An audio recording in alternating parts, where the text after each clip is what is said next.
नमस्कार, स्वागत आहे तुमचे आमच्या चॅनलमध्ये। आवाज महामुंबईचा, शोध बातमीचा, कौल मनाचा।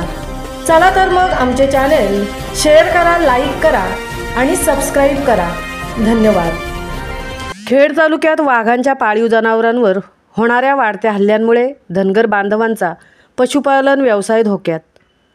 खेड तालुक्यात सह्याद्री पर्वताच्या दऱ्याखोऱ्यात बहुतांश धनगरवाड्या वसलेल्या आहेत। या धनगर बांधवांचा मुख्य व्यवसाय पशुपालन करणे हा आहे। मागील अनेक पिढ्या धनगर बांधव हा व्यवसाय करून आपल्या कुटुंबाचा उदरनिर्वाह करत आहेत। गायी, म्हशी, शेळी पाळून दूध, दही, तूप विक्री करून मिळणाऱ्या तुटपुंजा उत्पन्नावर धनगर बांधव आपले कुटुंब सांभाळत आहेत।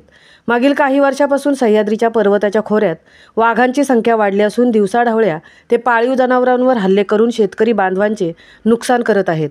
पाळीव जनावरांचे नुकसानीचे प्रमाण दिवसेंदिवस वाढत जात असल्याने धनगर बांधवांचा पशुपालन व्यवसाय धोक्यात आला आहे।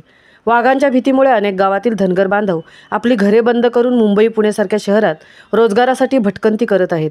सध्या शेती करणे ही शेतकरी बांधवांना अवघड होऊन बसले आहे, कारण डुक्कर, माकडे, वानर व अन्य पक्षी शेतीचे मोठ्या प्रमाणात नुकसान करत आहेत। त्यामुळे अनेक गावात लाखो हेक्टर शेती ओसाड असल्याची पाहावयास मिळत आहे। शेती व पशुपालन व्यवसाय करणे अवघड झाल्याने धनगर समाजाच्या बांधवांना आर्थिक अडचणींना सामना करावा लागत आहे।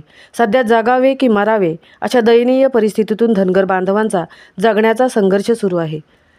आवाज महामुंबईचा चॅनेलसाठी सुनील ढेबेंसह तृप्ती भोईर, खेड।